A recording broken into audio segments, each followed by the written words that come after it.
what I've learned from Bruce Lee, part 2. If you haven't seen part 1, click on that link above here. Part 1 is more about the mental aspect. Now, part 2 is going to be more about technique.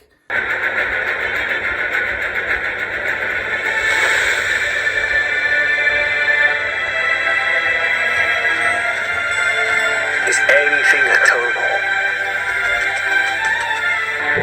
Friends, I will show you what is truly immortal. Because there's nothing without everything. Through it all, but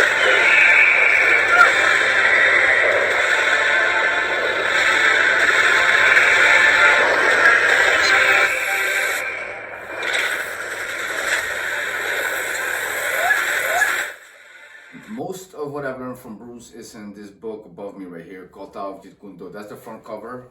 Front cover is gone on this book, unfortunately. I've had it for a long time already, this book, for about 2 decades, longer than 2 decades.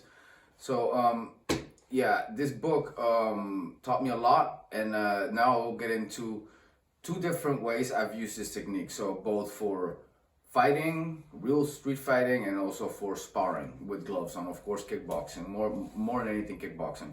So that is to completely relax your hand before you punch. So you completely keep your arm, your hands open or relaxed, not making a fist. So not making a fist, we'll be making a fist right here, right? So in karate, you always learn to make a fist and punch like this.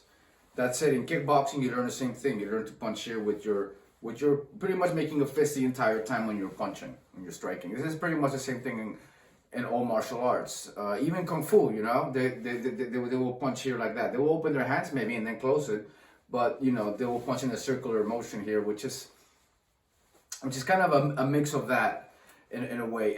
In Mexican boxing, they do teach to punch this way, but I learned this much later. The first time that I started learning to punch with my open hand was in Bruce Lee's book.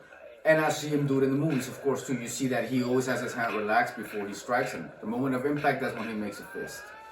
So it took me a while to actually start applying this, because I didn't really buy it in the beginning, honestly. I saw it in the book, but I didn't really buy it, because I was taught by my Dutch kickboxing here to keep it straight, to do this, to do that. Like, they really emphasize on those kind of techniques.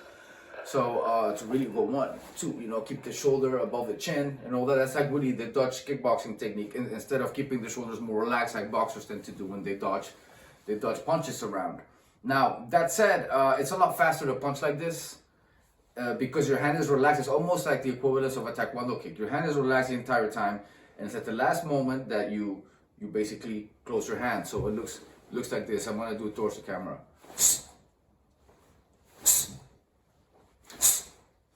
You basically keep your hand like relaxed, and at the very end you strike. Whether you're punching like that, whether you're punching straight, doesn't matter. The idea is that you just get a lot more speed out of it, which you do. You honestly do, even with hooks. But I really like to do that, particularly with the jab. When I'm jabbing, when I'm here or here, it doesn't matter whether I'm here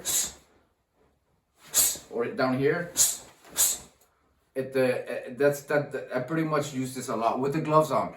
That said, in street fights, that's the number 2 way I do it.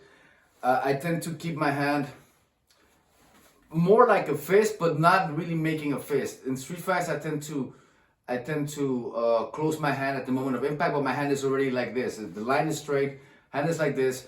And for some reason, in street fights, I do tend to twist this way, the way I've always been taught. Bam, bam, bam. When I punch, I tend to keep it relaxed, and then at the last moment I twist and I close it. That said, it's not like intentional that I've punched like this in street fights. It's not something I've thought about. It's just the way I punch when I street fight. It's just how it comes out.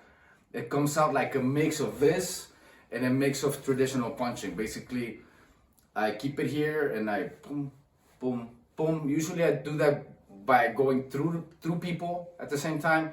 So if their head is here, I'll punch here, but my second punch will be way over there. Their heads will start going that way. And since I've started punching like this, I've gotten used to, when I punch, I already know exactly how it's gonna feel for my hand to bounce back and then punch again and again and again. So I kind of like a basketball on the ground, like just or a ball on a little racket, you know, bum bum bum.